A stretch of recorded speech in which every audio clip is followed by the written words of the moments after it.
Yana bir bor assalomu alaykum hurmatli ustozlar. Muhriddin Muhiddinov ustozni demak, katta kanalida mana shu podkastni kuzatayotgan, mani uzoq va yaqindan kuzatib turgan ustozlarimiz. Bugungi podkast nima haqida bo'ladi? Bahorgi attestatsiyani tahlili bo'ladi. Haqiqatga tik boqaman ustoz. Gapni bo'ladiganini gapiring. To'g'risan unaqa jimjimador so'zlardan charchadim deydigan ustozlarimiz uchun ayni bugungi podkast ayni muddao. Bugungi podkastni o'tkazishdan maqsad 99% ustozda stress bo'ldi shu attestatsiya. Yo noto'g'rimi? Qatnashgan ustozlarimiz, ha? 70% ustama bo'ldi kimlargadir, to'g'rimi? 70% ustama bo'ldi. Kimlardir oliyni oldi. To'g'rimi? Oliy bo'ldi kimlargadir. Kimlargadir birinchi toifa bo'ldi. Birinchi toifa. Hop. Kimlargadir ikkinchi toifa bo'ldi.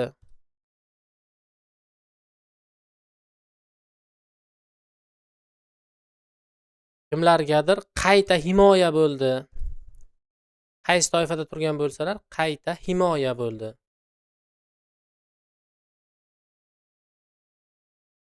Hop, bu neytral holatda deyarli. Va ayrim ustozlarimiz emas, aksariyat ustozlarimizda nima bo'ldi? Tushkunlik bo'ldi. Ya'ni nima? Yiqilish bo'ldi. Shularni hammasi ustozlar bugungi podkastda gaplashamiz. Qog'ozga o'ramasdan bo'ladigan gaplarni dangal-dangal gapirib ketaveraman. Xo'p, kelinglar o'zi aslida nima uchun ustozlarimiz attestatsiyaga tayyorlanadi? Shu haqida gapirib o'tsam birinchi bo'lib. Keyin qolgan savollarni gapirib ketaveramiz. Xo'p, nimaga tayyorgarlik ko'rish kerak? Xabaringiz bor. Yaqinda mana shu 2024-yildan boshlab attestatsiya imtihonlariga tayyorgarlik jarayonlari kuchayib ketdi. Nimaga? Chunki ustozlarimiz avvallari har 3 yilda adashmasam o'zlarini malaka toifalarini oshirishlari kerak edi. Undan avval ularda toifa oshirishga zig'ircha zarurat yo'q edi. Ya'ni bitta toifani olib kelardilar, 3 yildan keyin yana demak o'zlarining toifalarini oshirishlari mumkin bo'lardi. Xo'p, toifani oshirgan ustozimizga birinchi o'rinda nimalar bo'lardi? Toifa oshirgan ustozimiz. Birinchi o'rinda albatta daromad bo'lardi. To'g'ri, ustozlarimiz aytishlari mumkin 100 ming 400 ming, 500 ming daromad oshib ketib qolmaydi. To'g'ri, lekin daromad birinchi o'rinda. Ikkinchi o'rinda ustozlarimiz demak ozmi ko'pmi o'zlarini yana bir bor mavqelarini o'zlarini yana bir bor o'rinlarini mustahkamlab olardilar. Ya'ni hurmat bo'lardi. Avtoritet deymizmi? Shunaqa. Hop, uchinchi o'rinda ustunlik bo'lardi. Ustunlik nima edi? Ya'ni qancha toifasi yuqori bo'lsa, ustozni qancha o'sha sertifikatlari, boshqa narsalari zo'r bo'lsa, bu albatta ustunlikni berardi. Xo'p, 2024-yildan boshlab ustozlarimizga demak, avvallari har 3 yilda adashmasam 3 yil edi yoki 4 yilmidi, bilmadim qancha edi. Har 3 yilda attestatsiya topshirish imkoniyati bo'ladigan bo'lsa, endi vazirlik tomonidan shunaqa narsalar taklif qilindiki, siz kutib o'tirmaysiz. Har 6 oyda toifangizni oshiring degan taklif bo'ldi. Toifangizni oshiring. Ya'ni qanaqa bo'lardi? Avval masalan maktabga kelgan mutaxassis toifasidagi o'qituvchi oliyni olaman deguncha 3 yildan 9 yil vaqt ketardi. Yoshi katta ustozlarimiz juda ham yaxshi biladi. Endi nima bo'ldi? Har 6 oyda toifasini oshiradigan o'qituvchi chaqmoq kerak bo'lsa yashin tezligi deymizmi? Shundoq 1,5 yilda oliyda olib qo'yganlar bo'lyapti. Bu imkoniyat. Va o'z-o'zidan ustozlar tan olishimiz kerak. Bu narsa o'z navbatida bosim ham hisoblanadi. Xo'p, tan olishimiz kerak. Yana 2025-yilda bizga qanaqa qo'shimcha attestatsiya tizimiga o'zgartirishlar kiritildi.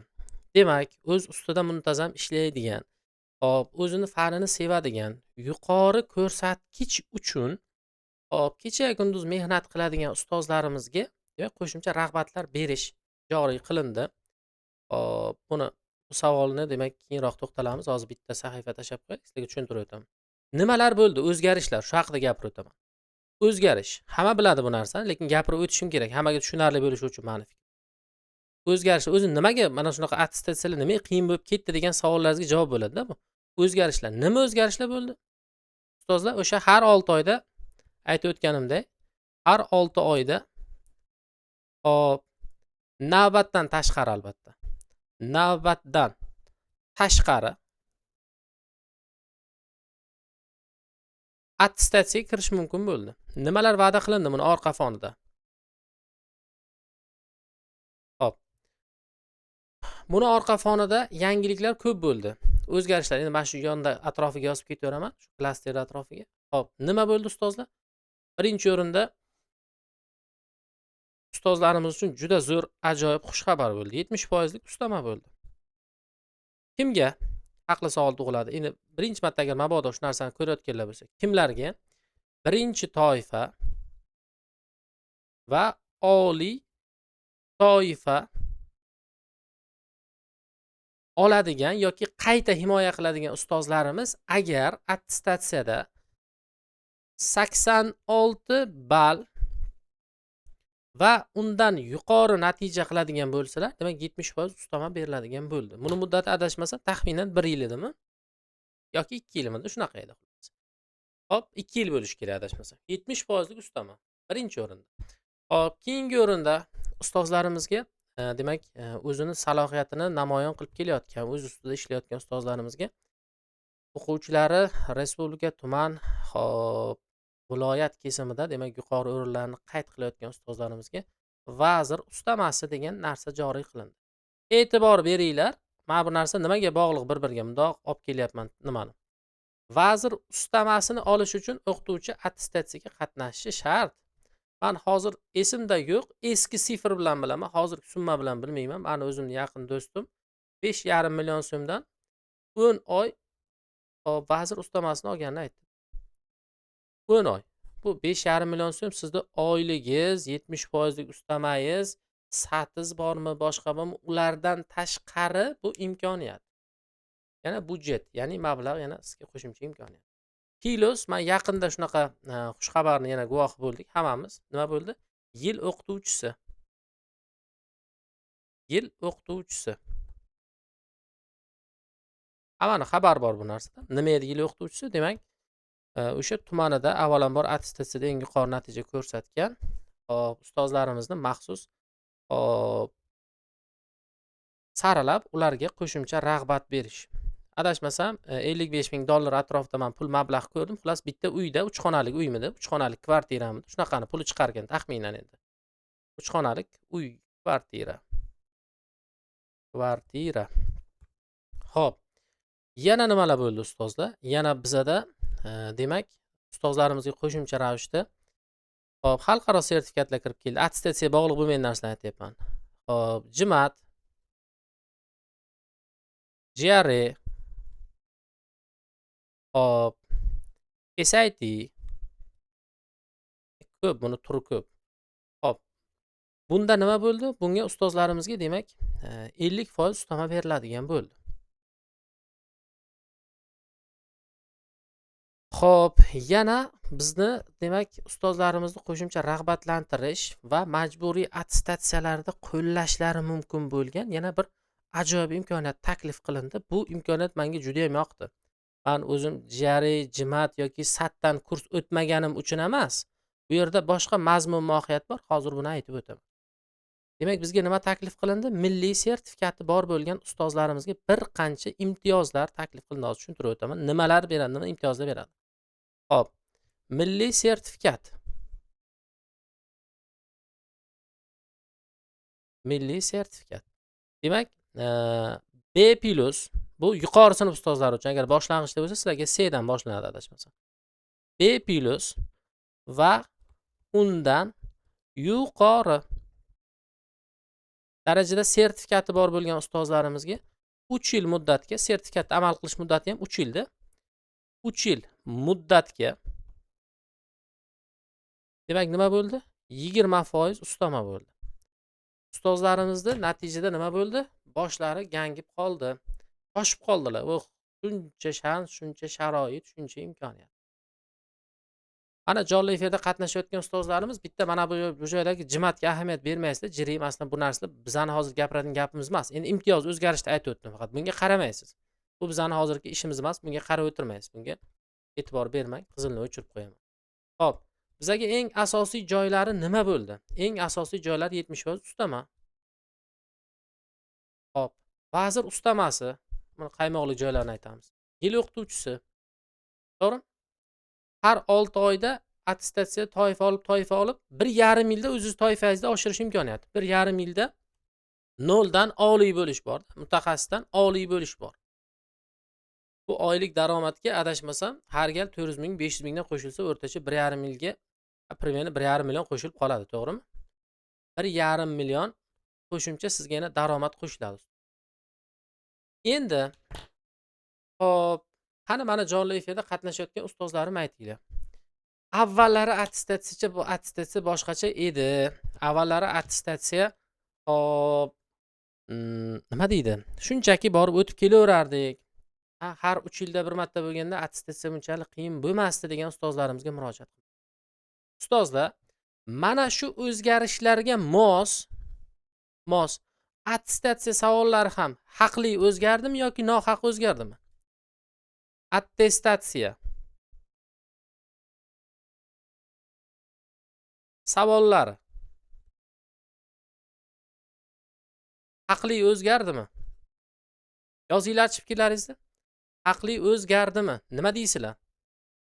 Fikrlaringizni eshitmoqchiman. Attestatsiya savollari nima uchun o'zgardi? Nimaga ustozlar? Qaranglar. Xo'p, ustozlarimiz shu darajada berilib ketishdiki, attestatsiya hatto tayyorgarlik ko'rishni boshlashdi, to'g'rimi? Xo'p. Nima uchun attestatsiya savollari o'zgardi? Meni shaxsiy fikrim. Birinchi o'rinda. Xo'p. Kadr ko'paydi. Sifat masalasi bor bu joyda. Birinchi o'rinda. Ikkinchi o'rinda. Zamon o'zgardi ustozlar. Zamon o'zgardi deganim o'quvchi, ota-ona, akiti ketyapti xullas. Hamma narsa o'zgargandan keyin ustozga talab ham o'zgardi.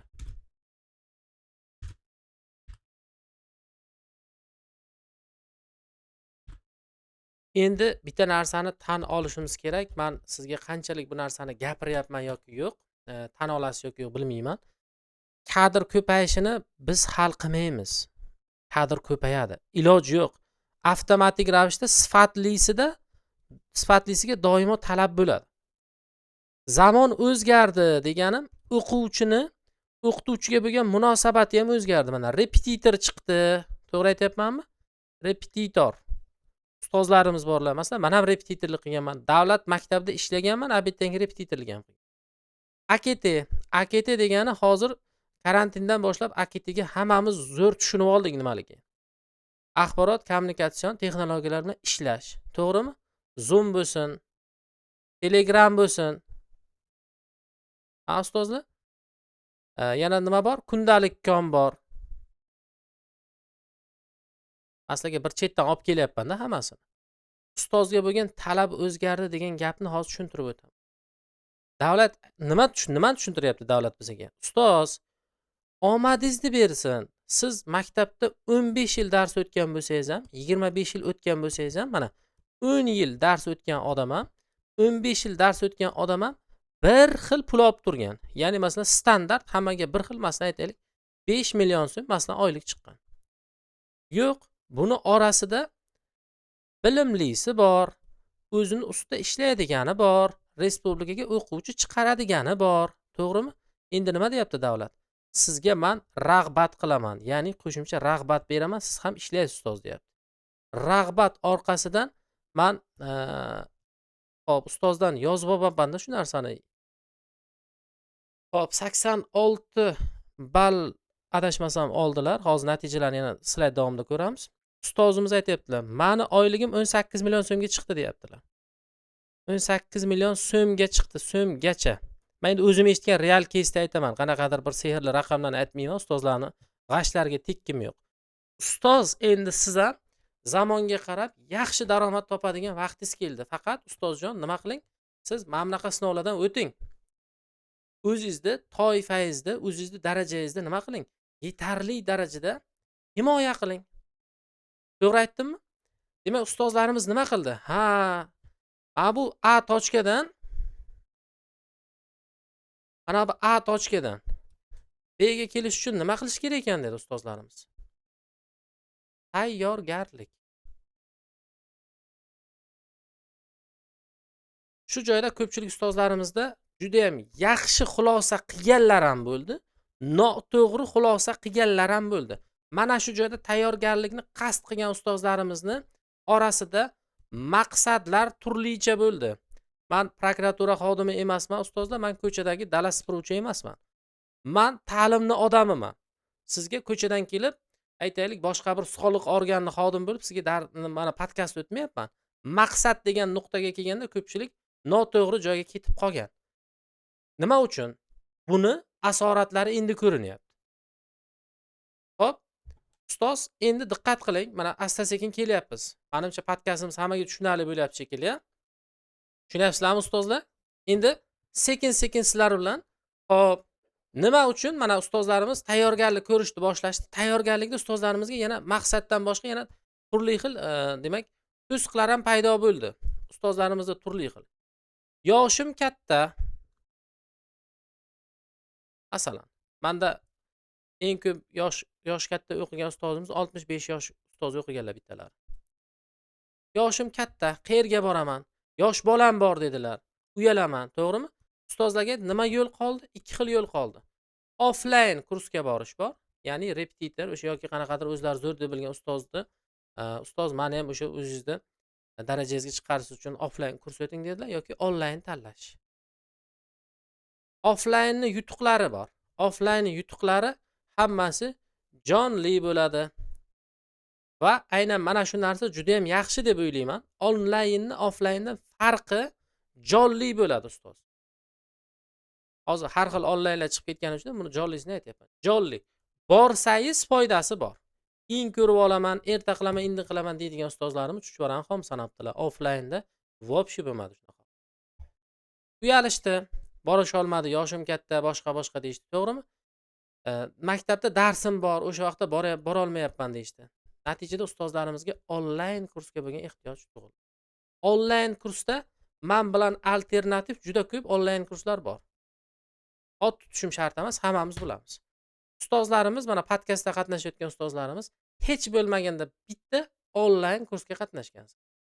Bir patog o'qigansiz, bir oy o'qigansiz, bepul darslarni kuzatgansiz, to'g'rimi? Endi men konkret dangal gapiradigan joylarga kelyapman. Nima uchun? Mana shu onlayn kursda men o'zim onlayn kursni bilaman-ku endi. Onlayn kursda tayyorlangan ustozlarimizda nima uchun natijalar turlicha. Mana shu jonli efirda qatnashayotgan ustozlarimizdan shu fikrni eshitmoqchiman. Bu joyda ismlarini yashirib qo'yganman. Bitta ustozimizga ikki xil atziv olganman. Qarang. 52 ball olibdilar. Bitta kursda tayyorlanganlar. Meni kursimdagi ustoz, konkret mana ustoz ismlarini aytmayman. Mana 52 ball. 52 ball. Yozibdilar. Assalomu alaykum hurmatli ustoz. Ozgina qoldi. Meni oldingidan boshqa tushadi deb tayyorgarliksiz bordim. Lekin ko'pi oldingi savollar edi. Afsuslanyapman debdilar. Hop, keyingi ustozim yozibdilar. Ikkinchi toifaga o'tdim. Ikkinchi toifaga o'tganlarida adashmasam 62 midi, 68 midi, xullas 60 plyusda xullas. Endi qaranglar. Bu joyda birinchi o'rinda nima farq bor deyilsa, birinchi o'rinda ustozlar, eng birinchi o'rinda maqsad bor. Birinchi o'rinda yana boshqa narsa ham bor. Birinchi o'rinda maqsad baribir lekin. Maqsad tushunchasi ko'pchilik ustozlarimizga g'alati eshitilishi mumkin. Ustoz qanaqa maqsad? Shu ham sabab bo'ladi. Maqsadingiz nima? Maqsadingiz 70% ustamani olish. Xo'sh, 70% ustamani olishingiz uchun siz qanaqa tayyorgarlik ko'rish kerakligini bilasizmi?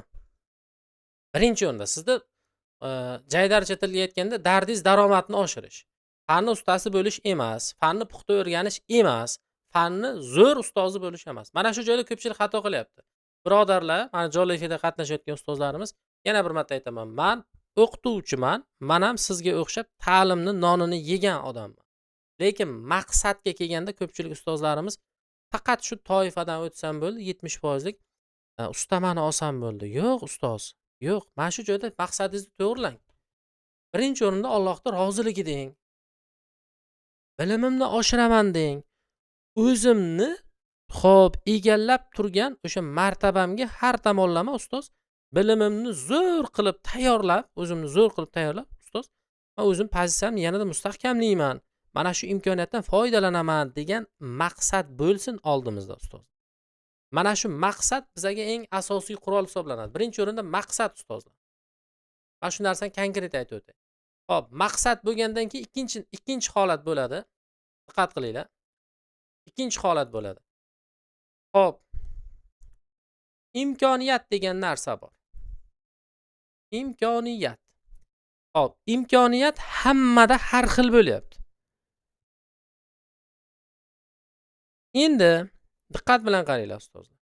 Har bitta ustozim maqsadda agar attestatsiya qo'ymasangiz, siz fanni fidoyisi zo'r bo'laman deb maqsad qo'ysangiz, siz attestatsiyadan bir marta o'ta olmassiz. Lekin bu sizni satrasinaga solib qo'ymaydi, shokka solib qo'ymaydi. Nimaga? Maqsad attestatsiyadan o'tish emas, maqsad puxta bilim olish birinchi o'rinda. Men mana shu jonli efirda o'tirgan hamma ustozlarimizga baralla ayta olaman. Ustoz, avvalo o'sha 70% ustamani olish uchun emas, o'zingizni shaxsiyatingizni, hop, o'sha o'zingizni fan nuqtai nazaridan fundamental bilimingizni oshirish uchun tayyorgarlik ko'ring. Bilimingizni zo'r qiling. Bilimingizga proporsional ravishda hurmat, izzat, daromad hammasi kelaveradi. Birinchi o'rinda shu narsa. Ikkinchi o'rinda imkoniyat. Imkoniyat tagiga men sekingina mas'uliyat deb ham yozib qo'yaman. Mas'uliyat deganimni boshqa sababi bor hozir. Imkoniyat deganda mana yosh bolalik ayol ustozlarimiz bor. Oilaviy sharoiti xullas qiyin. O'sha ishni qilmasa bo'lmaydi, o'sha joyga chalg'imasa bo'lmaydi. Mana shunaqa ustozlarimiz bor.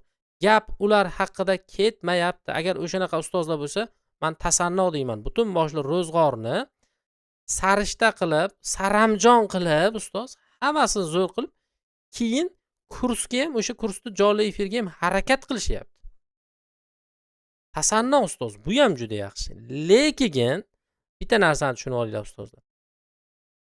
Imkoniyati bor bo'lib turib, hamma sharoiti bor bo'lib turib, vaqtinchalik dunyoviy orzu, umidlarini bir chetkaga yig'ishtirib qo'ymasdan, bugun ob-havoni, ertaga quyoshni, indinga yana bir narsani, bayramlarni bahona qiladigan ustozlarimiz, ishoninglar, sizlar mas'uliyat degan etapni tutmasalaringiz, bayroqni tutmasalaringiz, mani kursimda o'qiysizmi ustoz?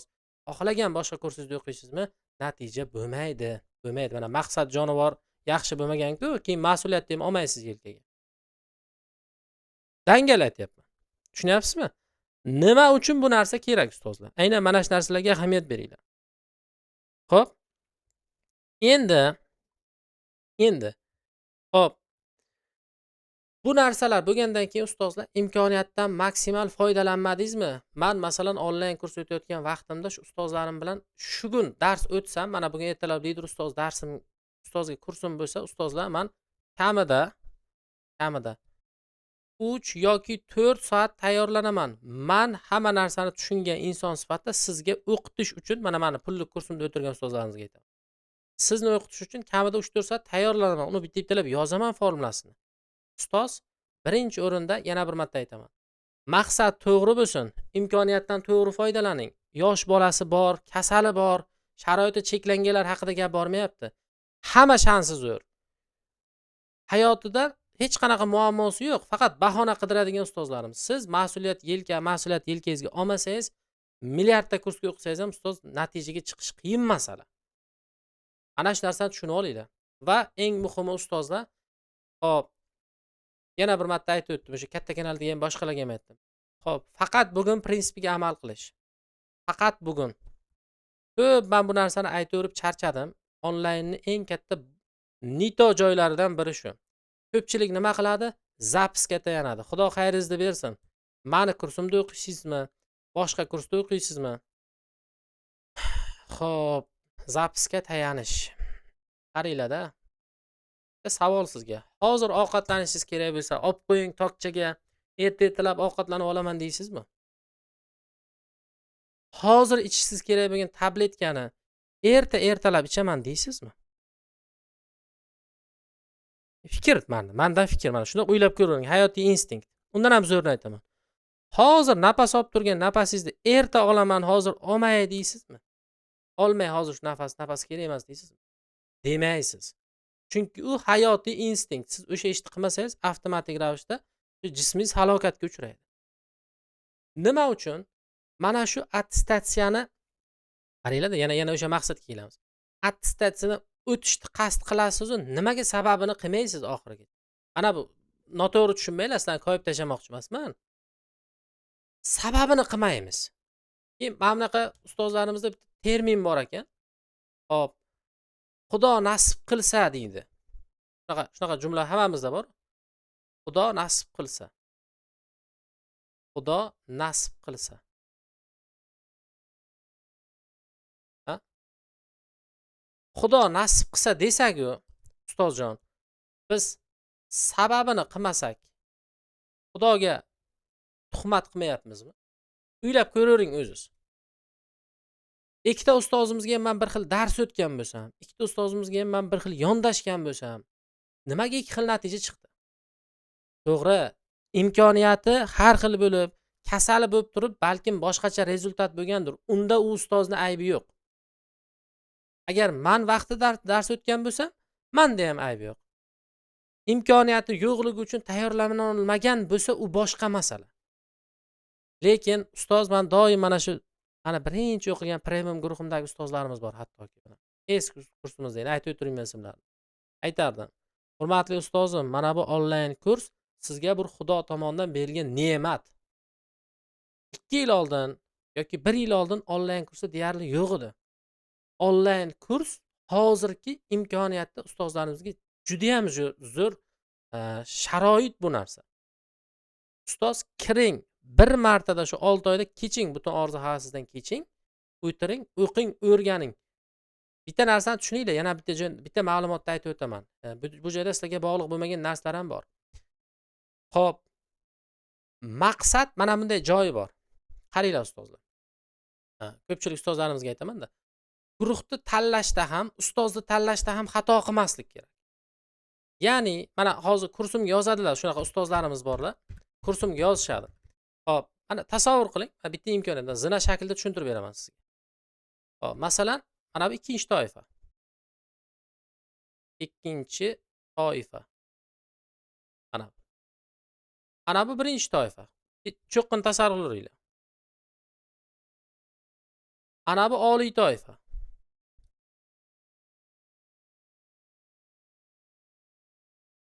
Xo'p, yana ko'tarilamizmi? Ketaveradi, masalan 70% shunaqa. Ketaveradi. Masalan, ustoz keladilar. Farqi yo'q. Kim bo'lishlaridan qat'iy nazar, men imkon qadar o'zim bitta-bittalab so'ray olaman. Ustoz, qaysi toifaga tayyorlanmoqchisiz? Qaysi toifa? Qaysi toifa desam, ha aytadilar. Ha, ustoz, men mana masalan, ikkinchi toifaga tayyorlanmoqchiman yoki birinchi toifaga tayyorlanmoqchiman yoki mana juda ham o'zlariga ishonchlari baland bo'lsa, oliy qilmoqchiman, 70% qilmoqchiman deydilar. Keyin savol beraman. Darajangiz qanaqa? Qanaqa darajangiz? Masalan, ustoz, men faqat 5-6 sinfga dars berib yuribman. O'sha institut bitkazib kelgandan beri 5-6 sinfda hali nima deydi? Yil davomida mana har yil 5 yil bo'lib ishlaganimga 5-6 beradi menga faqat rahbariyat deydi. Savol: 5-6 ga dars bergan ustozimiz ikkinchi toifaga o'tishlari mumkinmi, mumkin emasmi? Mumkin emas, katta ehtimol bilan. Faqat nima kerak? Xo'p, demak, ustozga tayyorgarlik kerak. Ustoz uchun mana 5-6-7 kerak bo'lsa, mana bunaqa tushuntiraman sizga. 5 dan boshlab 9-sinfgacha bilaman degan ustozlarimiz bor-ku. nechinchi toifaga topshirishingizdan qat'iy nazar men sizga bitta dangal narsani aytaman. Mana shungacha bilaman, dars o'tib yuribman degan ustozimiz. Sizga 0 dan to'liq kurs kerak. Men sizga konkret aytaman. Men sizni ustoz 35 ta spesifikatsiya savoliga tayyorlayman, spesifikatsiyaga o'qitaman degan quruq va'dalarni bermayman. Qanaqasiga 9-sinfgacha o'zi mavzular faqat darslik nuqtai nazardan bilasiz-ku, sizni qanaqa qilmas spesifikatsiya savollarga tayyorlayman. Shunaqasi ham bo'ladi. Bo'lmaydi. Bu joyda guruhda tanlash muhim. Tushunib olinglar. Yana bitta narsani aytib o'taman. Hozir ikkinchi toifa bo'lib turib, birinchi toifaga tayyorlanmoqchiman, 0 dan to'liq tayyorlansam, birinchi toifani ola olamanmi desa, yo'q deb aytaman. Qaytaraman. 9-sinfgacha bilimlari bor, 9-sinfgacha kursni o'tib yuribdilar. Ikkinchi toifalar birga bormoqchilar. Birini ola olamanmi desalar, yo'q deb aytaman. Nimaga? Hozir bitta narsani tushuninglar ustozlar. Ana bu, men bitta narsani tushuntirib o'tay, siz meni o'zi bizga zo'r yordam beradi. Ikkinchi toifa uchun bir bosqich tayyorgarlik kerak, faqat juda qattiq mehnat kerak bu joyda. Birinchi toifa uchun ustoz ikkinchi bosqich tayyorgarlik kerak. Bitta bir marta tayyorgarlik bilan birini olish dushvor, qiyin narsa, juda ham qiyin. Ya'ni bir bosqich 0 dan to'liq tayyorlanasiz ustoz. Ikkinchi bosqichda ustoz takrorlaysiz.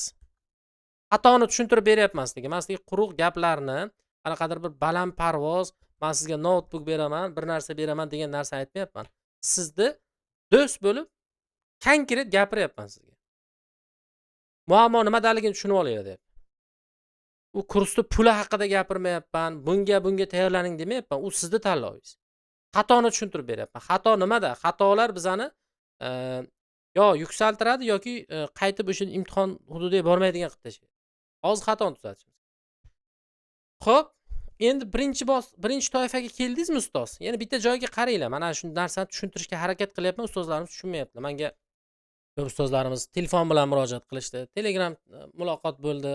Xo'p, xullas bog'landim ustozlarimiz bilan. Men 300 ga yaqin adashmasam, hozirgacha 300 ga yaqin ustozimiz bilan bittalab gaplashdim. 300 ga yaqin ustoz fikrini o'rgandim. Tushunyapsizmi? Mana shu ustozlarimizning fikrlariga asosan men o'zim hozir sizlarga gapiradigan gaplarni tuzib chiqyapman-da. Ustoz, birinchi toifaman, oliyga bormoqchiman deyaptilar. Qasd zo'r, maqsad qilish zo'r. Oliyga bormoqchiman, 70% ga bormoqchiman masalanda. Lekin ustozda o'sha umumiy matematika kursi bo'yicha algebra ham, geometriya ham bazaviy bilim zo'r emas. Men ustozga aytayapman, ustoz, avval 0 dan to'liq bir marta kursimda o'qing, hamma bilimni biling. Masalan 100% masalan integralni 150 xil usulni o'rgatmayman, lekin siz 50 xil, 60 xil integralni bilganingizdan keyin sizga men takrorlashni o'tsam, katta ehtimol bilan ikkinchi potokda oliyni olasiz deyapman. Shu potok men shunaqa xulosalarni qildim. Tushuntira olyapmanmi?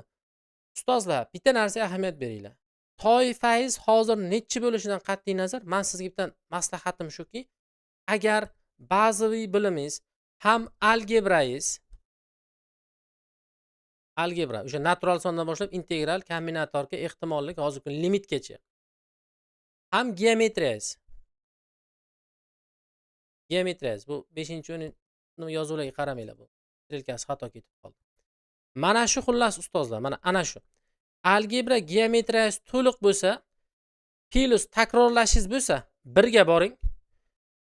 Yaxshi, ko'p test yechib, usullaringiz, o'sha bilimlaringiz o'sha bitta mavzudan juda ko'p, misol uchun, xil misollarni biladigan bo'lsangiz, oliyga boring. Orada 70% ga ham harakat. Xo'p, nima deysizlar ustozlar? Meni fikrim to'g'rimi yoki xato? Endi meni eshitinglar ustozlar. Mana shu joyda ustozlarimiz birinchi o'rinda maqsadni to'g'ri qilishmagan, hammada har xil maqsad. Xo'p, ikkinchi o'rinda imkoniyatdan to'g'ri foydalanishmayapti. Keyin yana bitta ma'lumotni aytib o'taman shu joyda.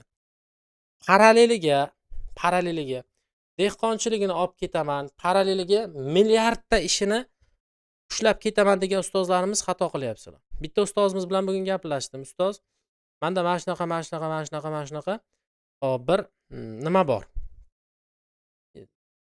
Dehqonchilik bor xullas. Shu dehqonchilik tufayli men yozda tayyorlana olmayman deyapti.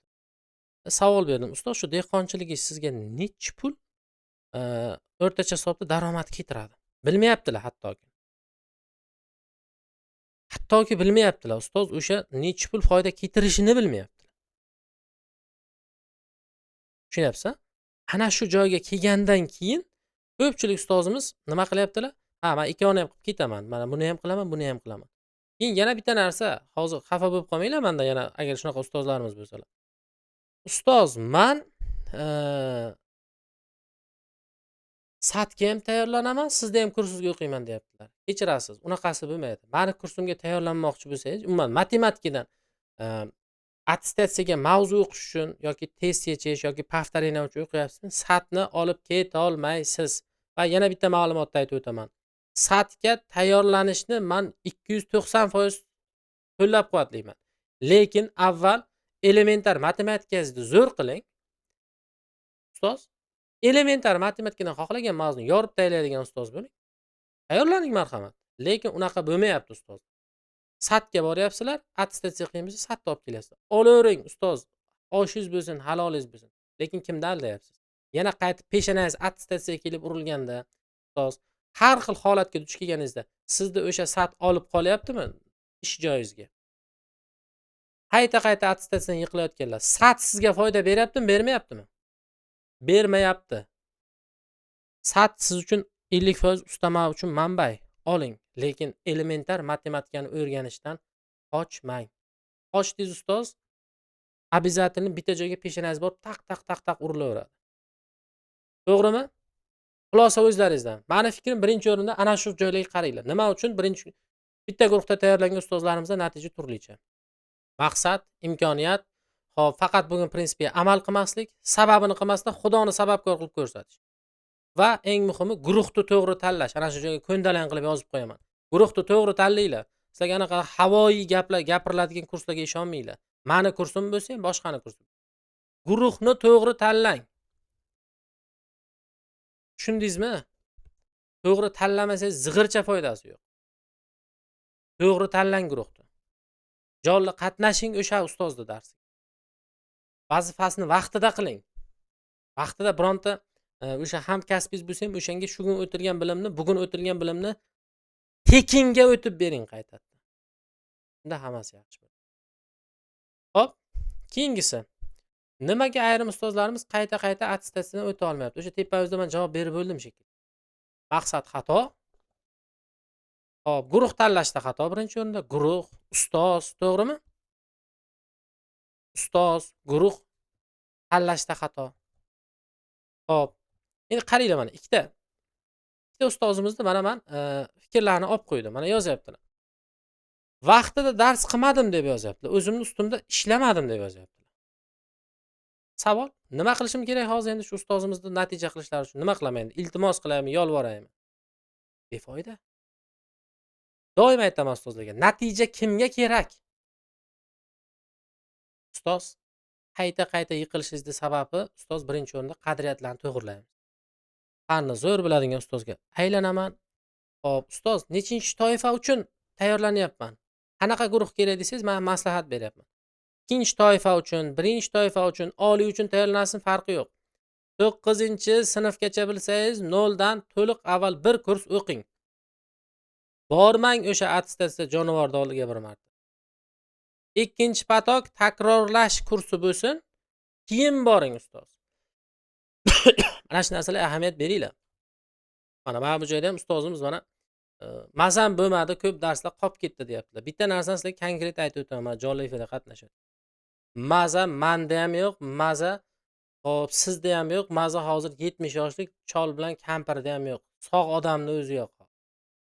Yo'q, ko'zimni ochdim deguncha juda bir meni azob beradigan og'riq, hech men ilojim yo'q deydiganlar bo'lsa, bosh ustiga.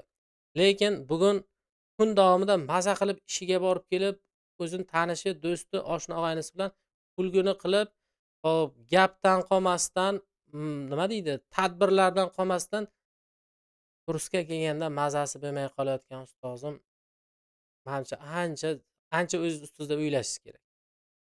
Ancha ko'p, ancha vaqt o'ylab ko'ring bu men aytayotgan gaplar. rozi bo'linglar. Men hech kimni ko'nglini qoldirish emas. Konkret sizlarga aytib ketyapman. Nima deydi? Sizga jimjimador narsalarni va'da qilish, jimjimador narsalarni ko'rsatish emas. Bo'ladigan gapni dangalchasiga ayting. Tushuntira oldimmi ustoz? Men doim shu narsani aytaman. Agar sog'lig'i, yosh bolasi, kasali bor bo'lib turib, haqiqatda asosli sababi bor bo'lgan ustozlarimizdan boshqa ustozlarga aytadigan fikr. Xohlagan ustoz, xohlagan imkon topadi. Men bu gapni isbotini juda ham ko'p ko'ryapman. Xohlagan imkon topadi. Cho'lda bo'lib turib, dashtda bo'lib turib, qayerda bo'lib turib, meni kurslarimda o'qib turib toifa olganlarni ko'rdim. Ustoz, men jonli darsga kira olmadim, lekin hamma topshirig'ingizni vaqtida bajarib jo'natishga harakat qildim.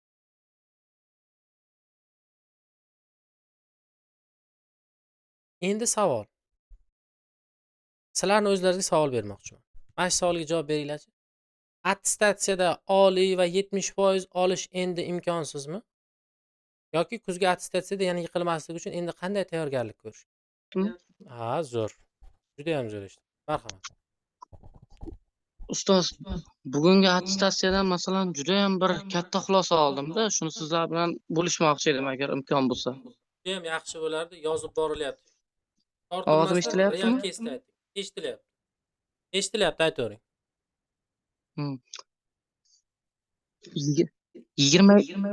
27-kun imtihonga kirdik. To'g'ri, ba'zi qotdi. Savollar juda ham murakkab. Aybni o'zimizdan qidirmadik. O'sha kuni harakatdan to'xtadim-da, to'g'risi. Masalan, hamma kanallarda jonli tahlil bo'ldi, boshqa nima bo'ldi. Lekin bugun attestatsiyaga kiryapman. Boshda ko'rib quvonib ketdim. Masalan, pedagogikadan bir kun qaragandim, 8 ta ishladim. Boshdagi 10 talik misollar ishladim. Lekin ne ko'z bilan ko'ring, o'sha tushgan savollar qaytgan. Ya'ni savollar osonlashgan.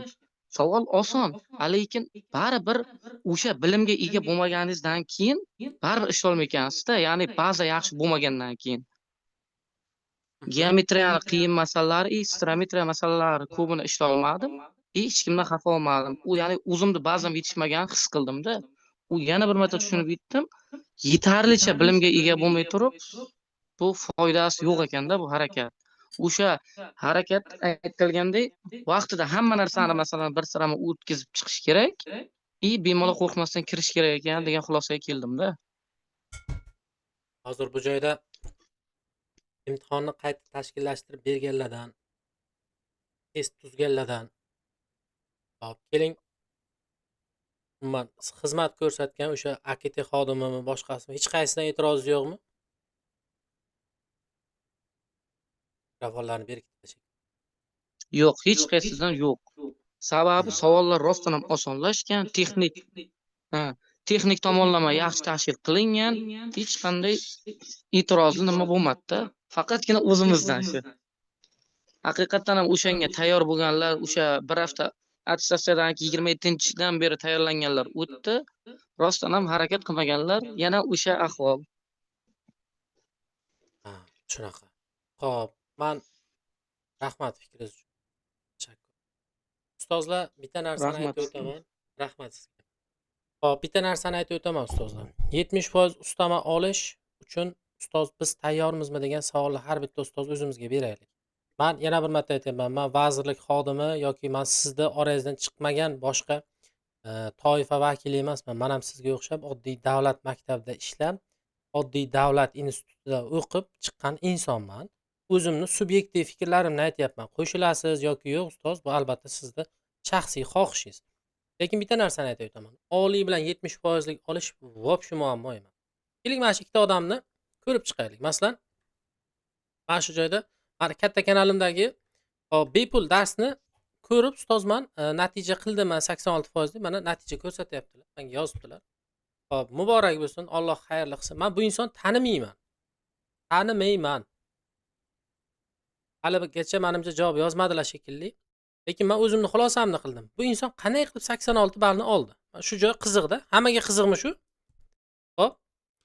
Qiziq bo'lsa aytinglar. Mana masalan, mana shu inson haqida men bitta fikr ayta olaman. Ikkinchilari. Mana Munojotxon Tillayeva. Farg'ona viloyati Farg'ona viloyati. Xato aytmayotgan bo'lsam, o'sha Furqat tumani edi. Furqat tumani. Maktablarning raqamini bilmayman.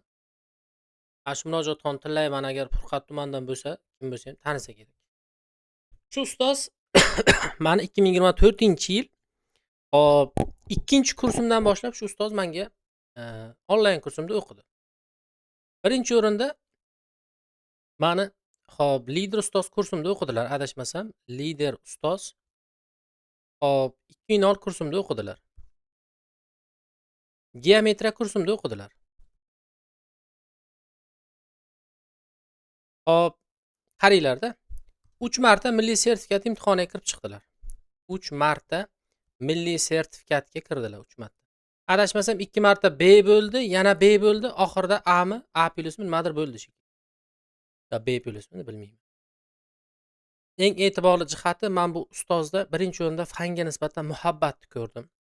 Va mana bu lider ustoz, geometriya kurslarimda o'qib, bu ustozim hamma topshiriqni men so'ramasam 100% bajarib lichkamga tashab turdi. Masalan, 140 ta dars o'tgan bo'lsam, bir ikkitasini vazifasini bajarmagan bo'lsalar, hamma topshiriqni bajardilar. Hech narsa qolib ketmadi.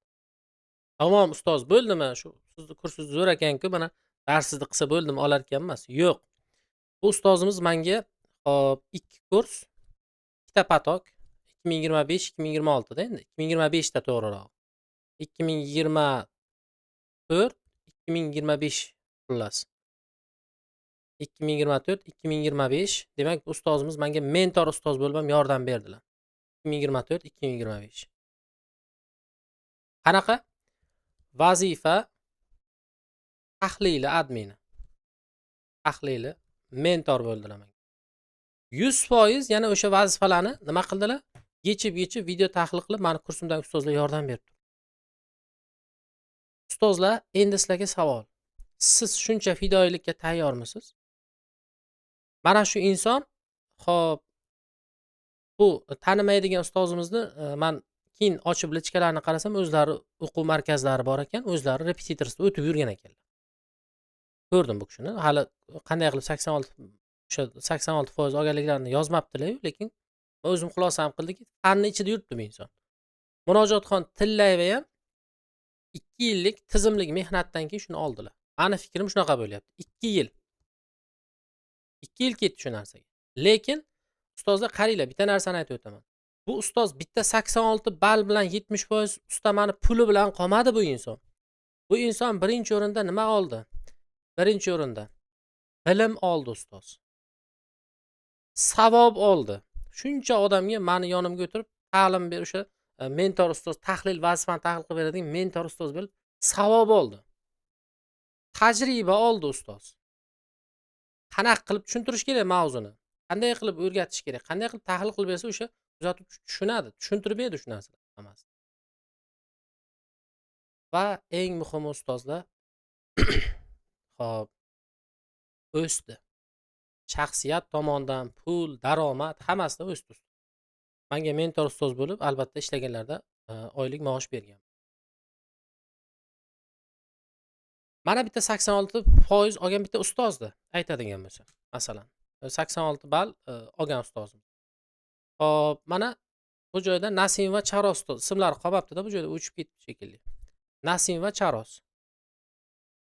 Mana shu ustozimiz, men kecha gaplashdim telefonda. Ustoz, rahmat, 12 million so'm oylik olardim. Endi ustoz 70% lik ustaman, boshqa xolos hammasi bo'lib menga nasib qilsa hisoblab ko'rsam 18 million oylik chiqargan deyaptilar. Balki undan yuqoriroq ham deyishdi. Ana shu ustozimiz ham hop, meni adashmasam milliy sertifikat kursimda o'qidi shu inson. Milliy sertifikat kursimda 2 marta o'qidi. Hop, doimiy repetitorligi bor ekan shu insonning. Doimiy repetitorlik. Repetitorligi bor bo'lmagan ustozlarimiz xafa bo'lmanglar mendan. Va oxirida xatolar klinikasi 2-bosqichda o'qidi shu kishi menimcha. Xatolar klinikasi pullik 2-bosqichda. Klinikasi hop, pullik kursimda o'qidi shu. Qaranglar-da. Bu inson 88 ball olganiga men sababchi emasman. Bu inson birinchi o'rinda qayerda o'sha investitsiya kiritish mumkin bo'lsa ilmga o'sha joyga investitsiya kiritib yurdi. Mani milliy sertifikat kursimda o'qigan bo'lsa shu ustozimiz, mana o'sha IDC milliy sertifikat kitobidagi savollarni tahlil qilganimizda men ko'p shu ustoz jonli efirda ko'rganman. Yana bitta narsani aytib o'taman. Bu ustozimiz pullik kurs o'tmasimdan avval katta kanaldagi bepul darsimni o'zini ko'rib ham o'tgan patok menimcha birinchi toifanimi, oliynimi olishgandi. Oliyda olganda o'tgan. Bu ustozimiz Boymatov Begmurod. Boymatov Begmurod. Hop, bu ustozimiz qanaqa yutug'i bor? Birinchi o'rinda fanni sevadi. Ko'p gaplashib ko'rdim, telefonda ham gaplashib ko'rdim, fanni sevadi. O'zini dars soati necha soat bo'lishidan qat'iy nazar, meni kursimda bir kurs ekspert 2 yil kursimda o'qidi. Repetitorligi bor. Hop. Va eng muhimi ustozlar, yana bir marta aytaman, doimo mas'uliyat bo'ynida. Men ustoz shu kursni oldimmi, bo'ldi o'qiyman. Nima bo'lsa ham natijaga chiqaman dedi shu ustoz. Adashmasam shu ustozimiz 100% vazifani bajarganligi uchun bepulga o'sha xatolar klinikasi kursimga ham qo'shganman. Xatolar klinikasi kursimda ham o'qidi shu. Xo'p, ustozlar, men sizlarga 4 ta odamni isbot qilib keltirdim. Bunaqa insonlar ko'p. Bularga nisbatan sizlarni taqqoslash, sizlarni kamsitish, hop, sizlarga yoki qanaqadir bir nima deymiz? Bosim qilish maqsad emas bu joyda. Sizga mana real siz bilan menga o'xshab yuragi urib turgan, nafas olib turgan, tirik siz bilan menga o'xshagan insonlarni misol qilib ko'rsat. Endi mana bu miyasida hali ham imkonsiz, vazirlik faqat qiyin savol tuzadi deydigan ustozlarimizga men unaqa emas degan bo'lardim. Hop, nima qilamiz endi mana? Attestatsiyada oliy va 70% olish imkonsizmi desa, imkonsiz emas ekan mana. 1, 2, 3, 4 ta misol keltirdim. Mana bunaqa holatlar bor, ustozlar mana.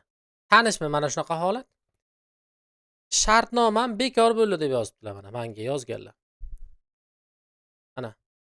O'zimdan nafratlanyapman deb yozibdilar. Buni sizlarga bosim berish uchun gapirmayman, ustozlar. Oqibat mana shu joyda kelib chiqyapti. Oqibat. Ustoz o'sha boshida maqsadni to'g'ri qo'ysa, boshida harakatini qilsa, sababini qilsa, voy kechqurun ustozlar hozir chiroq deyarli o'chmaydi. Hamma sharoit bor-ku ustozlar. Mana oqibat ustozlar. Mana yozyaptilar endi mana ustoz yozyaptilar mana bu joyda. Mavzularni to'liq tugatmay, palama partish testlariga qatnashish, kurslar sotib olish o'zimni aldash ekan deyapti. Mana bu joyda tanlov xato mana. Tanlov xato. Men shuni hech tushuntira olmayapman ustozlarimiz. Tanlov xato. Mavzuni tugatmasdan turib spesifikatsiya tayyorlayman deydigan kurslarga kirmanglar ustozlar. Mavzuni to'liq tugatmasdan turib qanday u spesifikatsiya testi tayyorlanadi? Qanday oddiy integralni bilmasdan turib bunaqa qila olasiz? Test yechasiz. Bu yechim emas, bu chora emas. Xudo saqlasin, men ishdan hop chetlashtirib shartnomasi bekor bo'lib ketgan ustozlar holati. Boshqa ustozlarimizda bo'lmasin unaqa. Shuning uchun ham ustozlar sabab bor, oqibat bor. Institutda o'qib yurgan vaqtimizda bir ustozimizning gapi bo'lardi. To'leyev ismli ustozimiz. Endi hozir ismlari esimga kelmayapti. Sabab bor, oqibat bor. Sabab. Mas'uliyatni bo'yinga olmaymiz, mana bunaqa oqibat chiqadi. Sabab. Fanni sevadi, o'qiydi, 100% vazifalarni bepul vazifalarni 100% bajarganligi uchun shu ustoz adashmasam bepul qo'shgandim kursimga, xato aytmayotgan bo'lsam. Repetitorligini qiladi, mas'uliyatni bo'yniga oladi. Kechqurun soat 11, 12, 1 bo'lsa ham sababini qoyim qiladi. Kechirasiz. Hop. Sababini qoyim qiladi. Mana oqibat.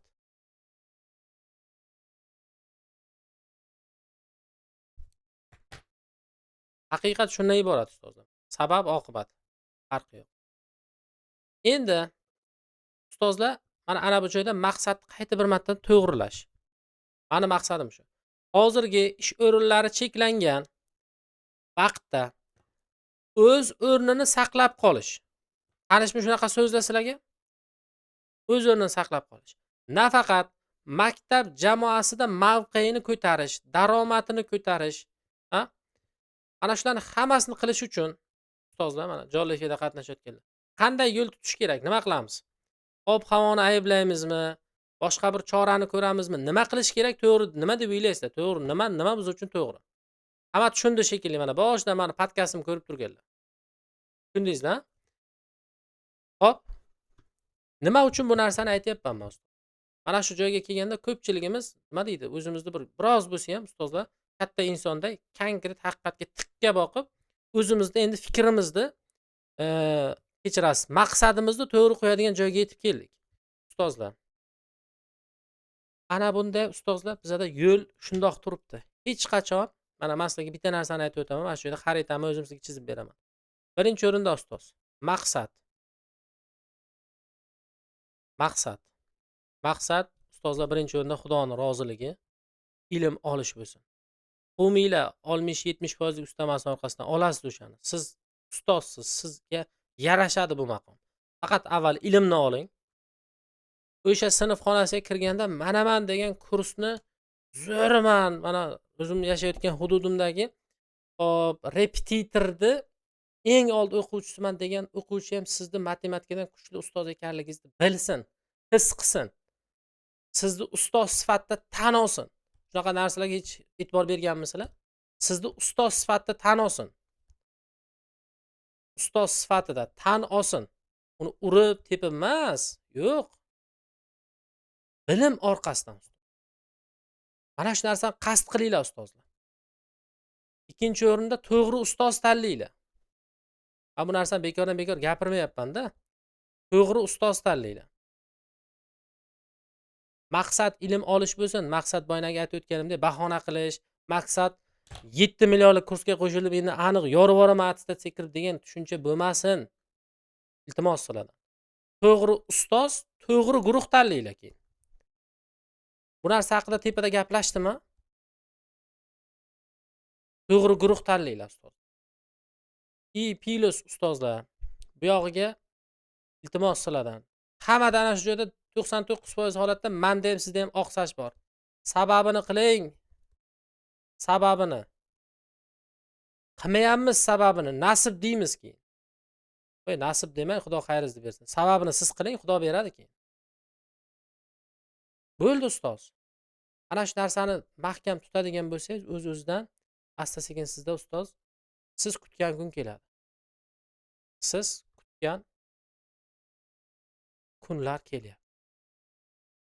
Men sizga xaritani to'g'ri chizib bera oldim deb o'ylayman. Qayta-qayta mana bu joyda to'g'ri ustozni tanlamasdan, sababini qilmasdan, maqsadni to'g'ri qo'ymasdan, holi rahbariyatni, holi vazirlikni ayblayotgan bo'lsangiz, ustoz kechirasiz. Bu hayot sizniki. Bu hayotni yaxshilash yoki yomon qilish sizning qo'lingizda. Keyin har qancha bizga og'ir bo'lsa ham bu gapni aytaman. Mana shu hayotda yashayapmiz. Shu hayotni o'zgartirish, shu hayot sizga yoqmayapti endi. Mana masalan aytaylik, ikkinchi toifadan oliy toifa 70% ustama olib, pulingizni, daromadingizni oshirib, kerak bo'lsa yozgi ta'tilda borib bir zomingami yoki masalan o'sha chorvoqqami, bilmayman. Masalanda, xohlagan bir o'zingizni bir dam olish joylariga bir dam olib kelgingiz kelyapti. Asabingiz charchab ketdi. Lekin puli yo'q. Ustoz, Xudo xayringizni bersin. Mana shu etaplarni chiroyli bajaring. Hech ikkilanmang. Shu etapni sabr bilan, bardosh bilan ustoz, men bemalol aytaman, mana shu joyda jonli efirda qatnashayotgan ustozlarimizga, avvalo Xudo, biz sababini qilaylik. Uzog'i mana shu men aytayotgan yo'l. Uzog'i 2 yil. Undan u yoqqa o'tmaydi. Ustoz, to'g'ri ustoz tanlang, to'g'ri guruh tanlang, sababini qiling. Bugun bilim oldingizmi? Bugun topshiriqni bajaring. O'qiting kerak bo'lsa, o'zingizni qo'lingiz ostidagi o'qishdan bepul o'qiting ustoz. O'qiting, chotki sizda qoladi. Xohlagan joyingizga boring. Ilm siznikimi ustoz, sizni boshqa hech narsa to'xtatib. Siz xohlayotgan, siz istayotgan kunlar keladi. Faqat tanlov o'zimizda. Nolib yashaymizmi? Tanlovda. Tanlov. Nima qilamiz? Nolib yashaymiz Nolib hammani ayblab yashaymiz. To'g'risida bu joyda katta insonlar bo'lgani uchun men silliqlab gapirmayapman, kimdir xafa bo'lib qolmasin. Nolib ayblab yashash, harakat qil. Bu odam boshqa chora yo'q. Ishoninglar, hozir men ishonaman jonli efirda o'tiradigan ustozlarimizga ham. Menimcha ko'pchilik harakat qilishni tanlasa kerak. To'g'rimi? Nima deysizlar? Harakatni qilamizmi, sababini qilamizmi ustozlar? Xo'p, ustozlar qaranglar. Sizga attestatsiya milliy sertifikatga 0 dan emas, kechirasiz. 0 dan emas.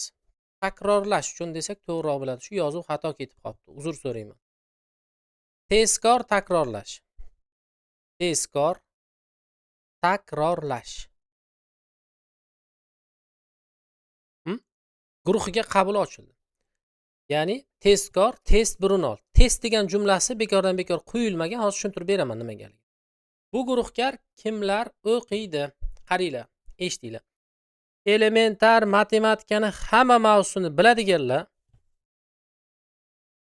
bo'lsa agar birinchi toifaga, oliy toifaga milliy sertifikatdan B+A juda ham zo'r o'zlarini ustlarida ishlasalar A+ gacha olishlari mumkin. Harakat qilsalar. Bu kursda ustozlar cherezdin darslar bo'ladi. Dushanba, chorshanba, juma ertalab 5:00 dan 7:00 gacha darslarimiz bo'ladi. Darslarni shaxsan o'zim o'taman. Ali, Vali boshqalar o'tmaydi. O'zim o'taman. Xo'p. Algebra bilan geometriyadan ustozlar takrorlash katta mavzularni 55 tadan 60 tagacha takrorlash qilib o'tib beraman. Men spesifikatsiya bo'yicha tayyorlamayman. Spesifikatsiyaga tayyorlash degan narsani o'zi yo'q ustozlarim. Meni dunyo qarashim shunaqa. Sizni tenglamalarni hammasini bir qadar takrorlab chiqib bersam, o spesifikatsiyani qayerga kelsam nima qizig'i bor bizga? Bilsak bo'ldi-ku, to'g'rimi? Bilsak bo'ldi, shuni oldimizga kelganda yechsak bo'ldi.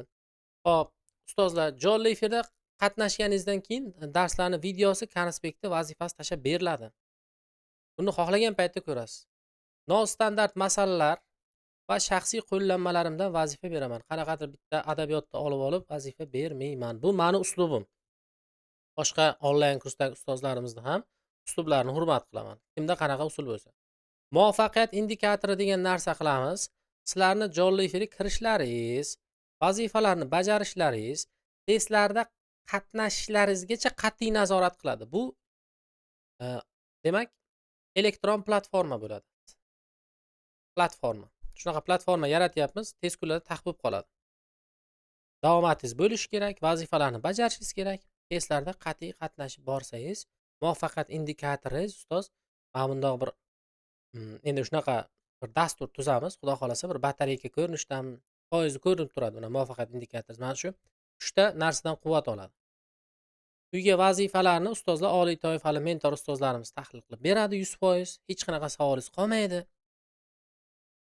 Xudo xolasa har oy sovrinli test bo'ladi. Sovrinning nima ekanligini kursga kirganlarga aytaman. Kitob bo'lishi mumkin, pul bo'lishi mumkin, chegirma bo'lishi mumkin, bilmadim. Uni hali o'ylab ko'rmadim, lekin arzirli nasib bo'lsa sovrin qo'yib ketaman. Har oy bo'ladi. Xo'p, dolzarb mavzular yakunlangach ustozlar. Xo'p, yakunlangunicha haftada 2 marta 35 talik sayt test olamiz. 1 marta original milliy sertifikat testlaridan olamiz. Tushuntira oldimmi? Mana bu joyda sizlarga tushunarli bo'lishi uchun ahamiyat beringlar. Yana jumlaga fikrimni oxirigacha yakunlay olaman. Dolzarb mavzular yakunlangach attestatsiyagacha ustozlar 6 kun haftasiga xudo xolasa 50 talik test beraman sayt va nasib qilsa jonli tahlilini ham qilib beraman. Va Guli Kamola ustozimiz bilan pedagogika darslari ham bor buning ichida. Xo'p, ahamiyat beringlar. Mana bir haftalik masalaga mana kursimizda rejasini tanishtirib o'taman. Mana boshlagi 3 kunlikka qaramaysizlar. Mana bu 24dan boshlab xudo xolasa. Mana bu joyda mana bo'lsa 1-iyundan %100 qolipga tushadi mana. Mana misol uchun. Dushanba, chorshanba mana ko'rishingiz mumkin va juma kunlari mana bizda dars. Mana. Xo'p, endi bu yog'iga ahamiyat beringlar. Seshanba kuniga milliy sertifikatdan variant olyapmiz. Seshanba. Original o'sha 2023-yil 19-fevralda tushgan original milliy sertifikat variantini olamiz, tahlili beriladi. Video tahlil bo'ladi. Video tahlil. Payshanba saytda 35 talik test yechasiz. 50 ta 20 talik, 15 talik mayda-mayda testlar berib o'tirmayman. Как положено spesifikatsiyadagi test bo'ladi. Va xudo xolasa shanba kuni ham ustozlar yana bizda sayt test bo'ladi. Nima deysizlar? Haftasiga 6 kun o'qisak yetsa kerak hozircha. Mana hammasini sanasi, vaqti, hammasini konkret yozib qo'yapman. Yakshanba kuni dam olamiz. Bir kun dam olish kerak. Через день dars, через день test yechasiz. Bitta milliy, ikkita sayt test. Zo'rmi? Milliyda aytyapman, o'zim yangi tuzib bermayman. Tushganini yeshittiraman. O'shani o'zida ham olam variantlar bor. Ustozlar mana ko'rishingiz mumkin, mana shu qolipda tayyorlanib ketaversak, xudo xohlasa bizga mana mavzularimiz xo'p 2-oktyabr tugaykan. Через день dars o'tish orqali. Buning ichiga kombinatorkalari ham bo'ladi, ehtimollari ham bo'ladi. 2-oktyabrga mana shular hamma mavzumiz tugaydi. Va ahamiyat beringlar, bizada oxirgi 2 oylikda 20-avgustdan boshlanar ekan pedagogika darslari qo'yiladi. Bu yoqqa ketdik. Pedagogika ustozlar mana test olinadigan kunlar qo'yiladi va mavzularni to'liq yakunlab olganimizdan keyin xudo xohlasa 4-oktyabrdan boshlab mana taxminiy rejam bo'yicha har doimgidek noyabr oyida agar bizada attestatsiya bo'ladigan bo'lsa, bizada mana ko'rishingiz mumkin. 1-oktyabrdan boshlab 50 talik test olsa ham ustozlar, bu yog'iga xudo xohlasa 26 ta 50 talik sayt test bo'lar ekan. Sizga sayt testi ko'proq, mana bu 35 talik qismi muhim. 36 ta 35 talik test yechasiz. Xudo xohlasa men hammasini qilib beraman. Sanang, mana shu joygacha nechta milliy sertifikat mana variant, mana umumiy hisobni ko'rsataman sizga. Endi nechta dars bo'lishini hozir matematika takrorlash kursida nechta mavzu bo'lishini bilmayman. Xo'p, nimalar va'da qilinyapti qarang. Birinchi o'rinda, xo'p, 23 ta milliy sertifikat variantini yechamiz. Milliy sertifikatga tayyor bo'lasiz degan gapni osmondan olmayapman, shu yerdan olyapman. Ikkinchisi, 36 ta 35 talik test yechasiz. Ma'qulmi? 3-o'rinda. Xo'p, pedagogikangiz bor ustoz. Agar meni rasyotim bo'yicha mana shunaqa ketadigan bo'lsa, ustozlar 26 ta 50 talik testdan yechar ekansiz. 26 ta 50 talik test yechasiz. Kamiga yana ustozlar qaranglar. Kamiga jonli efirda qatnashayotgan ustozlarimiz. Kamiga hop sizlarga o'sha takrorlash mavzulari o'tib berilyapti. Mana shuncha hammasi ustozlar mana ko'rdingiz. Prizmani o'zini o'tmaymiz, uni kesimlaridan dars o'tamiz. Tushuntira olyapman-a? Tezkor test guruhiga elementar matematikani bilgan ustozlarimiz bilan bir marta повторение qilib olsak, ustozlar umumiy olganda 137 kun siz bilan mehnat qilamiz. Men boshqa narsaga va'da bermayman. 70% da olasiz, oliyda olasiz emas. Men sababini qilaman siz bilan. Siz ham sababini qilasiz, natijaga Alloh o'zi nasib qilsa, o'zi nasib qiladi bizani o'sha yetkazadi. Sababini qilgandan keyin, lekin shuni hisobga oling. Tushuntira oldimmi jonli efirda qatnashayotgan ustozlarimiz? Kimlar tezkor test guruhiga o'qimoqchi? Jonli efirda qatnashayotganlar. Mana shu kursimiz umumiy olganda 5,5 oy davom etadi, lekin unga va'da qilingan test, jonli darslarni men ancha-muncha raqobatchi, konkurent ustozlarimizdan 2 karra deyarli va'da qilib yubordim desam ham bo'ladi. Tezkor test guruhi ustozlar ayni ana shu birinchi toifa, oliy toifa va 70% lik ustamaga harakat qilayotganlar uchun. Uni vazir ustamasi bir narsa deb o'tirmadim. Tushuntira oldimmi? Tezkor test guruhiga qiziqish bildirayotgan ustozlarimiz kimlar? Tezkor test guruhiga o'qimoqchi, jonli efirda qatnashayotgan ustozlarimizdan. Qani marhamat. Jonli efirda qatnashib, men ustoz chegirmaga joyimni band qilaman deydiganlar bo'lsa, demak, hozir jonli efirda bor bo'lganlar uchun chegirmada men 9 ming so'm qilib beraman. Chegirmada. Faqat ahamiyat beringlar, to'lovlaringizni uzog'i bilan mayli 19-maygacha qilishingiz mumkin. Chegirmada 9 ming so'm qilamiz. Bir marta to'laganlar uchun. Kelishdikmi? Bir marta to'lagan ustozlarimiz uchun 900 ming so'm bo'ladi. Mana kirdingiz, shuncha podkastni eshitdingiz, hali sovg'a sifatida podkast videosini emas sizga. 900 ming so'm chegirmada bo'ladi. 2 bo'lib to'layman ustoz deydigan ustozlarimiz uchun ham imkoniyat qilib beraman maksimum darajada. Примерно 400 hop 470 mingdan 470 mingdan shunaqa qilib beraman. 2 bo'lib to'lashingiz mumkin. Hozir bir qismini to'lasangiz, mana bu sifrlar o'zgaradi. Jonli efirda qatnashayotganlar uchun jonli efirdan keyin bo'lmaydi ustozlar. Kelishdikmi? Hop, chegirmaga demak, joy band qilmoqchi bo'lgan ustozlarimizga hop, chegirmada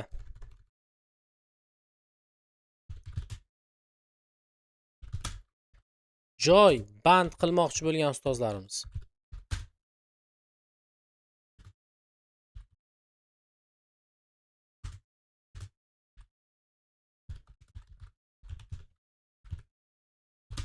demak, yozasiz kurs adminga. Mana hozir naqdim yo'q, mana bunaqa sharoitim yo'q deydigan, lekin jonli efirda bor bo'lib turib oxirigacha qatnashganlar bor. Yozing mana shu kurs adminimizga, men sizga qo'limdan kelgancha ustoz chegirma qilib beraman. Hozir to'lamasangiz ham mana shu bir 4-5 kun ichida to'lovni qilsangiz bo'ldi.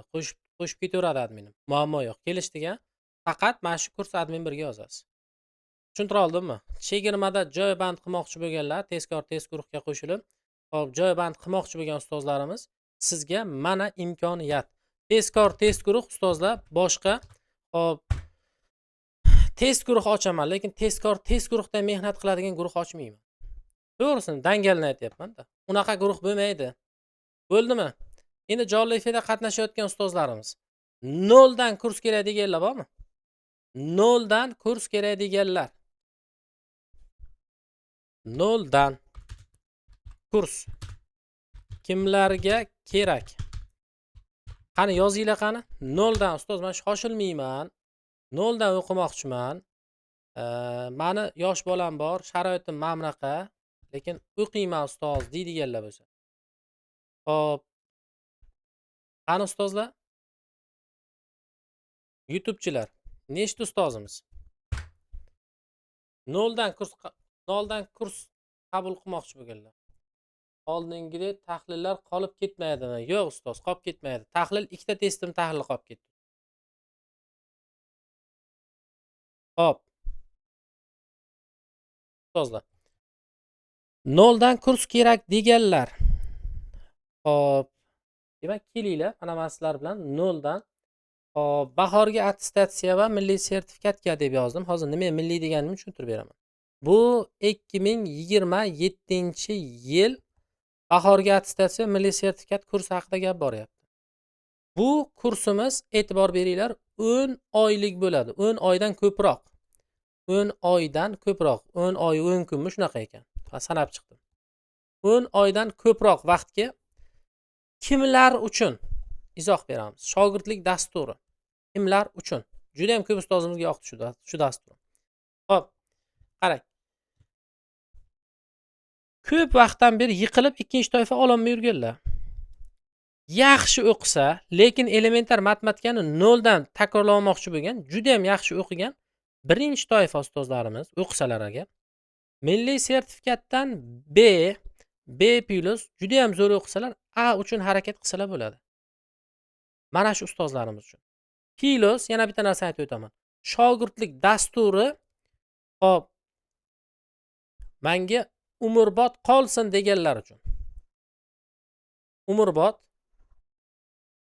qolsin degan ustozlarimiz borlar. Shunaqa ustozlarimiz.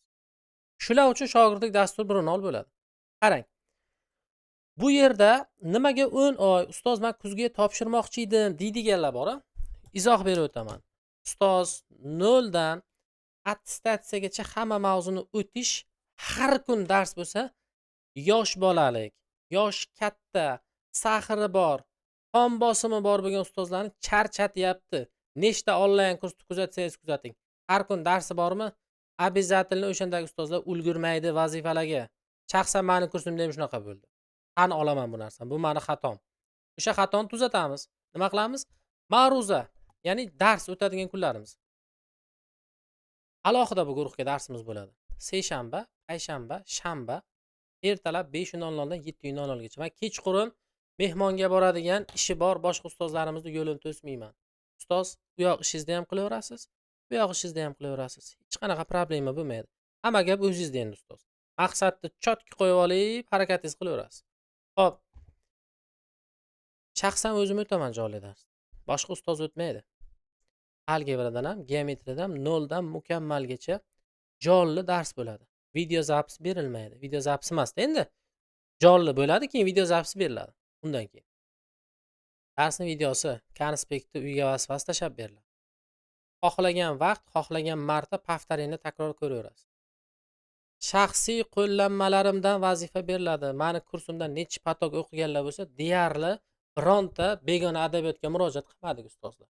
99.9% holatda men shaxsan o'zimni kursimdan, o'zimni dasturimdan foydalanib vazifa berdim. Qandaydir adabiyotni olib bermadim, to'g'rimi? O'shalardan yig'ib berdim, jamlab berdim, lekin ustozlar bu joyda bizaga tizim o'qitishga moslashgan, hammasi sifatli shaxsiy qo'llanmalardan vazifa beriladi. Muvaffaqiyat indikatori qo'yamiz. Davomatingiz, vazifalarni bajarishingiz, testlarda qatnashishlaringizni qat'iy monitoring qilib boradi. Muvaffaqiyat indikatori ustozlar dasturda hali obrazi tayyor bo'lmadi. Taxminan batareya ko'rinishida bo'ladi. Ustozlarimizni butun kurs davomida qaysi darsga kirmayaptilar? Qaysi darsda vazifalarni bajarmayaptilar? Qaysi testlarda qatnashmayaptilar? %100 nazorati bo'ladi.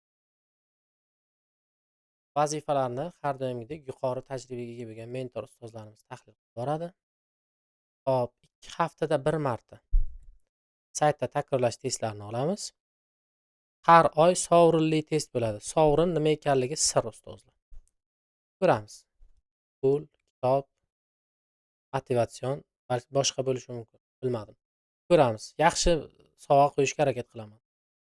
Guli Kamol ustozimiz bilan pedagogika darslari bo'ladi. Barcha mavzular to'liq yakunlangach, muvaffaqiyat indikatori yaxshi ko'rsatkichga ega bo'lgan ustozlarimizga bahorgi test guruhiga 100% gacha chegirmalar beriladi. E'tibor beringlar. Mana muvaffaqiyat indikatori sizda jonli efirga kirganingizda, vazifa bajarishingizni, davomatingizni tekshirib turuvdi-yu, onlayn platforma. O'zingiz kiritib borasiz unga. O'sha qanday qilib kiritishingiz juda ham o'ylab qo'yilgan ular. Mana shunga ustozlar ko'rsatkichi 90% dan 100% gacha bo'lgan ustozlarimizni men xuddi shu safargi lider ustoz 4.0 ekspert demak final kursimdagi ustozlarimdek 90% dan 100% gacha ko'rsatkichi yaxshi bo'lgan ustozlarni test guruhiga bepul qabul qilaman. Bahorgi 2027-yil bahorgi attestatsiya uchun test guruhi ochaman-ku. Ana o'shanga bepul qabul qilaman. Shu guruhga o'qib sifatli o'qiganlarga ustoz. Sifatsiz yaxshi o'qimaganlarga emas, yaxshi o'qish kerak. Va ahamiyat beringlar, kurs oxirigacha to'liq o'qiganlarga shogirdlik kursi ustozlar umrbod foydalanishga beriladi. Xato eshitmadingiz. Ko'pchilik ustozlarim meni kursimni tushuntirishimni yoqtirishadi va iltimos ustoz, mana bu dars o'tib bo'lgandan keyin mana bu kursingiz bizga umrbod qolsin deyishadi. To'g'risi, men shu paytgacha kurs o'tganimda uni ustozlarga qolishi uchun o'tmaganman. Ustozlar mana shu 6 oy tayyorlanadimi? 6 oy tayyorlanib natija qilsinmi shu ustozlarimiz deb o'tganman. Lekin o'ylab qarasam, bir tomondan ustozlarimizni iltimoslari o'rinli. Ya'ni qanaqasiga? Ustozlar butun umr davomida, misol uchun yilida bizga o'xshab hadeb matematikani takrorlashga imkoniyatlari yetmasligi mumkin. Lekin endi imkoniyat bor ustoz. Endi takrorlashlaringizga imkon qilib beraman. O'sha sizga butun umrga qoladi. Kim mana shu demak 0 dan ustoz 10 oy siz bilan sifatli tayyorlanaman deydigan bo'lsa, marhamat, mana shu umrbodlikka, kursni oxirigacha o'qisangiz agar, umrbodlikkacha shu yopiq guruh qoladigan kursimga siz taklif. Ahamiyat beringlar, men aytayotgan gapga hamma diqqat bilan eshitsin. Kuzgi attestatsiya mana shu kursga tayyorlanib, 2026-yil kuzga topshirsam bo'ladimi, bo'lmaydimi attestatsiya deydiganlar. Ustoz, topshiring, lekin men topshirishingizga maslahat bermayman. Ishonchingiz sinadi, attestatsiyadan ko'nglingiz qoladi. Ustoz o'z-o'zidan fandan sovib ketasiz. tanlov o'zingizda. Bahorgacha tayyorlanishni taklif qilaman. Dasturni ko'raylik ustoz deydiganlar bo'lsa, hop, mana ko'rishingiz mumkin. Mana bu joydan puxtaroq. Mana bu joydan. Hop, mana bizada demak, bu joyda endi 31-mayda bitta takrorlash testini olib olyapmiz. Cherezdem darslar mana ko'rishingiz mumkin. Mana kunora darslarimiz, kunora darslarimiz bo'ladi. Mana bu joyda endi 25-may oraga kirganligi uchun bitta dars menimcha chegirma bo'lib qolgan. Keyin bu oyga o'tib ketgan.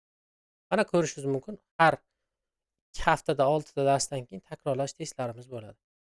Mavzularni o'zim yozib chiqdim. O'zim shu tartibda o'tib beraman. Aralash, quralash, xayolimga kelgan joydan o'tib bermayman.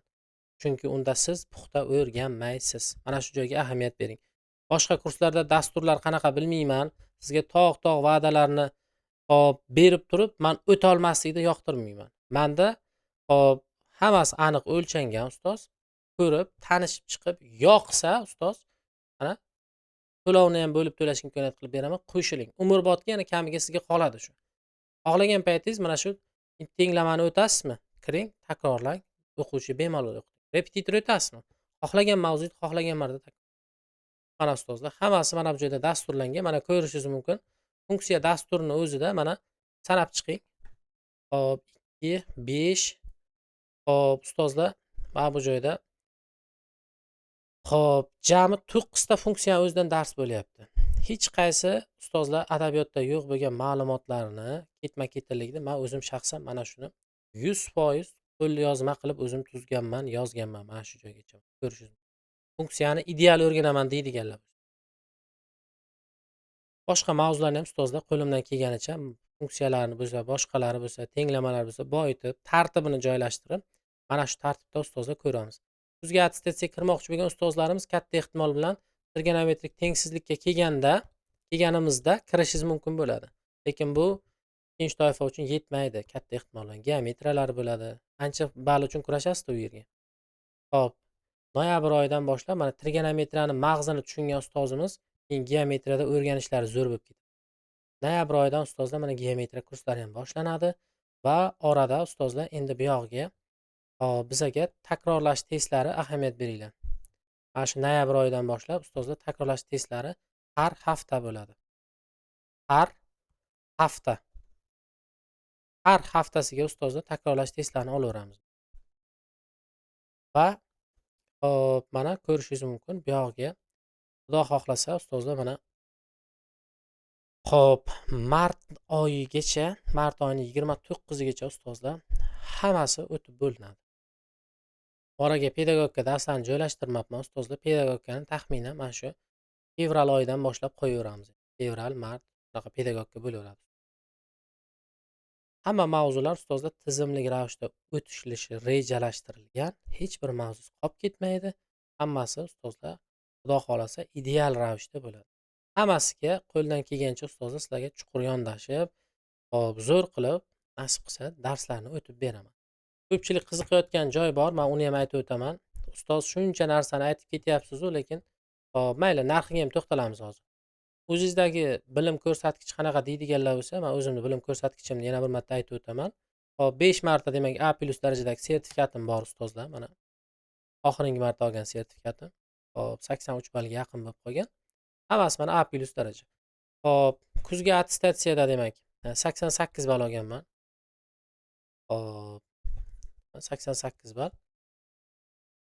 Va menda demak 70% ustama uchun vazirlikdan ma'lumotnoma kelgan. 70% ustamani bemalol mana QR kodni skaner qilib ham ko'rishlaringiz mumkin. Haqqoniyligini tekshirish uchun. Xo'p, va yaqinda mana kuzgi attestatsiyadan keyin bahorgiga kirib ustozlar 92 ballni qo'lga kiritdi. Mana natijalarim bilan tanishib chiqishlaringiz mumkin. Xo'p, aytmoqchi bo'lgan narsam shuki ustoz, fanni asl egasidan o'zi haqiqatda attestatsiyaga kirib chiqib yurib, natija qilganlardan o'qisangiz maqsadga muvofiq bo'lardi. O'zi o'sha jarayonga kirmagan ustoz bilan menimcha tayyorlanish qanchalik to'g'ri endi o'zingiz hal qilaverasiz. Xo'p, kursni ustozlar, diqqat qilinglar, jonli efirda qatnashayotgan ustozlarimiz. Xo'p, aslida narxi o'zgargan, bu joyda o'zgartirmagan holatda qo'yibman shekilli. Xo'p, jonli efirda qatnashayotganlar. Bir martada to'lov qilsangiz 1,5 million so'm bo'ladi. Hop, bir marta to'lov qilsangiz. Yo'q ustoz, mani 20-magacha sharoitim yetmaydi deydigan ustozlarimizga hozir jonli efirda o'tirganliklari uchun 750 ming so'm, 750 ming so'm qilib beraman. 2 bo'lib to'lash imkoniyatini qilib beraman. Diqqat qilinglar. Aslida bu summa o'zgargan, 1 million 600 bo'lgan. Hozir lekin jonli efirga 1,5 million turaversin mayli. Qaranglar. Hop. Hozir ustoz menda buncha to'lov yo'q, masalan 750 ming to'lay olmayapman deydigan ustozlarimiz bo'lsalar, hop, mana bu 1,5 million so'mni 750 mingdan ham to'lay olmayman deydiganlar bo'lsa, men sizga imkon qilib beraman. 500 ming to'laysiz. 500 ming to'laysiz va xudo xolasa sentyabrda yana 500 ming to'laysiz. 3 bo'lib to'lash imkoniyatini ham qilib bera olaman men sizga.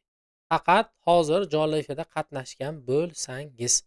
Hop, ustozlarimiz, shu bilan mana bugun asosiy o'zi podkastimiz tugab bo'lganida, mani kursimni kutib yurganlar uchun hop, qo'ldan kelganicha ustozlar kursimni tub mohiyatini tushuntirib o'tdim. Kursim haqida agar yana qanaqadir savollaringiz bo'ladigan bo'lsa, men bemalol javob berishga tayyorman. Qo'limdan kelganicha ustoz qanaqa savolingiz bo'lsa, men hammasiga javob berishga tayyorman. Faqat birma-bir navbatma-navbat savollaringiz bo'lsa javob beraveraman.